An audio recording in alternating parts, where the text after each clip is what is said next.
All right, quick one today, guys. I've been traveling to Wodapalooza all day. Had to go out, get some dinner. It's 9 o'clock at night. I've got to go to bed, but I wanted to get this out to you. So we got no background music, no fancy transitions, just raw thoughts to give you the best chance to score well in 26.3. A pure fire breathing workout. I mean, I love it, but boy, is it gonna hurt.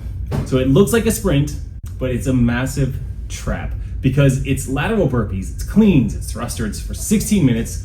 And the real game for most people is simple.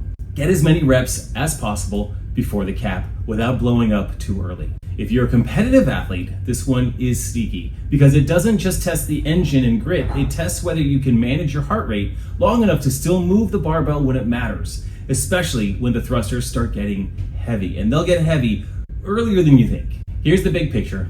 You're doing the same pattern across multiple weights. Lateral burpees over the bar, cleans, lateral burpees over the bar, and thrusters.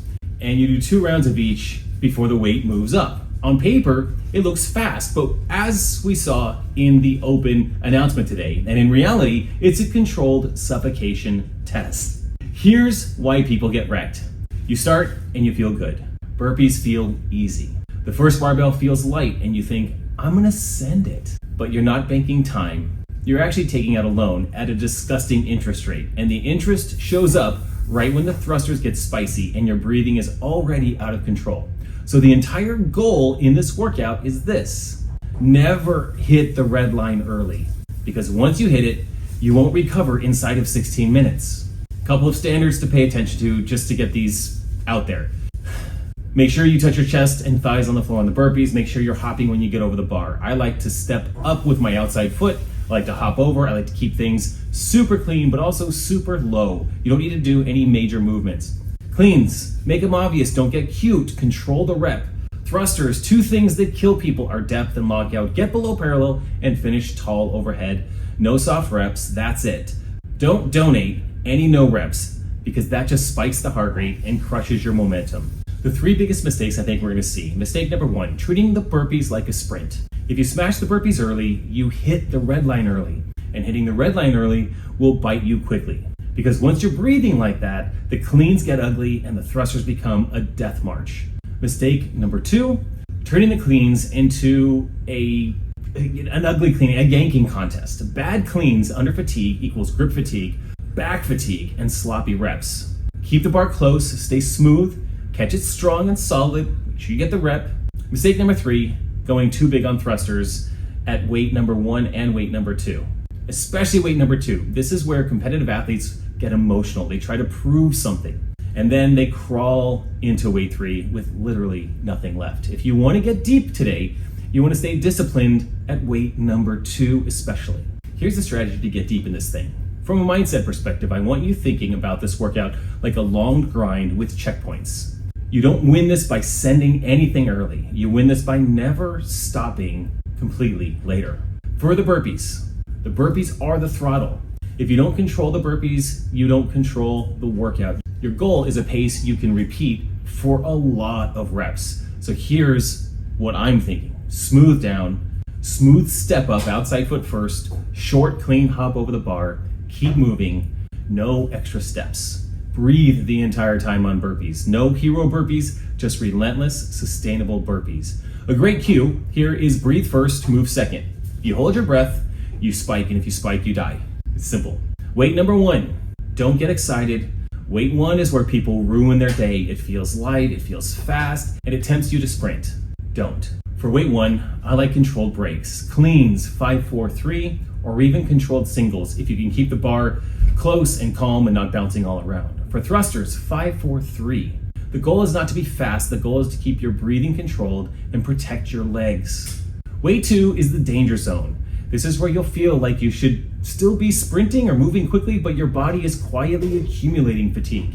So here's the plan. On the cleans, singles, always controlled, no panic. Thrusters, 4, 3, 3, 2. And here's the rule. You never take a max effort set here because weight 3 is coming and it's expensive. Weight 3 is where depth happens. On the cleans, singles, no debate. Thrusters, 3s. And if you're hanging on by a thread, go to 2s.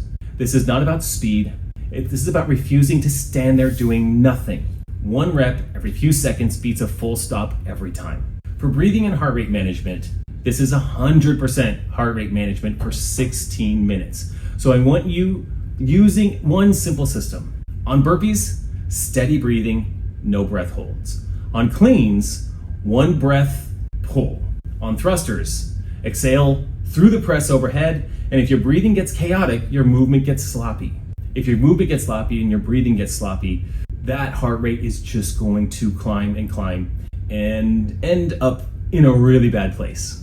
Here's a thruster cue I want in your head. Legs first, punch late.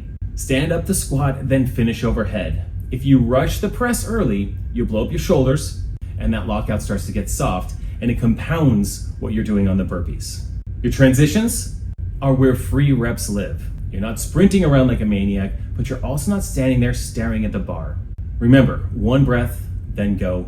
That's it. On the weight changes, when it's time to change weights, be efficient. Collar off, plate swap, collar on, 1 breath, go. And what some people are doing, and I don't hate this, is they're actually after the thruster, or when they're transitioning weights, they are doing one side of the bar and then doing some of the burpees, maybe half the burpees, then do the other side of the bar, then get back to burpees. But don't take this weight change into a rest break. Let's be honest about what we saw. A lot of very good athletes are getting capped. So for most people, this is not a finished workout. This is a how deep can you get workout. Yes, the tie break matters on the leaderboard, but the bigger deal for most of us is keep moving and accumulate as many reps as possible throughout this entire workout. Okay, when it's done, should you redo 26.3? Like the others, you redo it if you made a clear mistake. You sprinted the burpees early, you got emotional and tried to show off on the second weight, or you had no break plan and you melted down. But don't redo it if it's just to suffer more. This one has a cost. If you retest with a smarter plan. Here's some final takeaways. If you remember 3 things, remember this. 1, your burpees are the throttle. Number 2, the second weight decides how deep you go in this workout.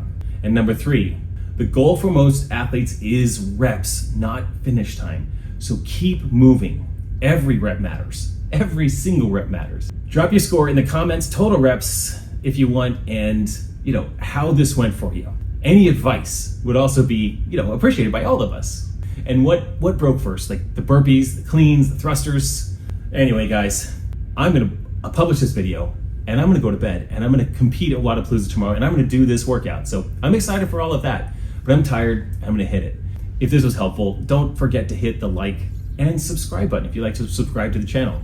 As always, your best days are ahead of you. Good luck on this monster workout and we'll see you next time.